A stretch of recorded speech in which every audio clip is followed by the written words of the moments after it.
Hi, I'm Suzie Bates, current New Zealand cricketer, and I'm joined by my fellow Southern Vipers teammate Stafanie Taylor, and we're going to talk about how exciting the women's game is at the moment and what we've got coming up, which the game's grown so massively in the past few years. Yeah, Steph, how are you feeling about the 2020 World Cup? Obviously you think the West Indies will be favourites, but who do you think are the other favourites for the tournament?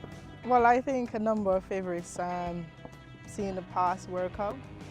I believe Australia is definitely one of the favourites. You know, the playing at home and that vibrance that they would have, you know, around them, I believe would definitely help them. And the way they've been playing their game over the past few years, even months, it's been really good.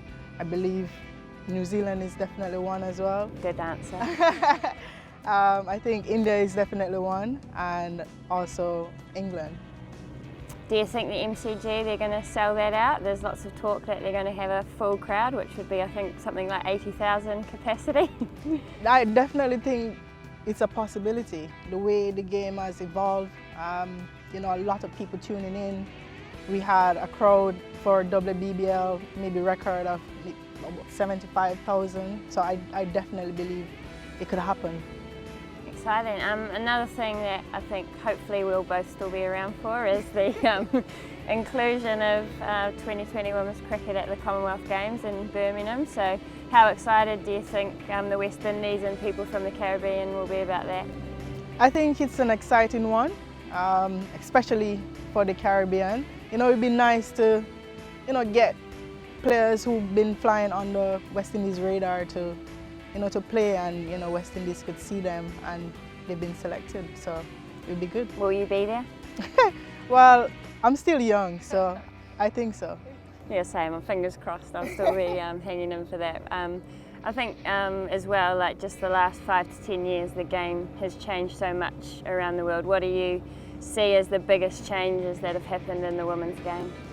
Well, contracts for one, and I believe with T20s around the world, WBBL is definitely the big one, and I believe that has changed the game a whole heap. And you know, to have big names playing in that competition, playing alongside, you know, those names like yourself, it's really nice that, you know, I've gotten the chance to actually play with you.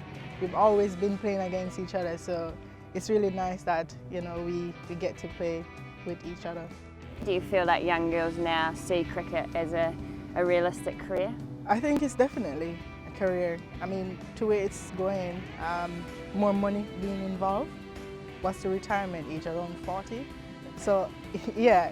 Maybe for some. You can definitely see it. I think it's definitely a career part that you could take. I think the West Indies age better than New Zealanders, maybe, but we'll see. 40 might be. Maybe our bone structure. Yeah. More sunlight and all those healthy things. Well, that's it from us today. Thank you so much, Steph, for joining us and sharing your thoughts on the future of the women's game. And I look forward to seeing you, whether it's in the nets or out in the middle, sometime soon. Well, thanks for having me. I'll see you at World Cup.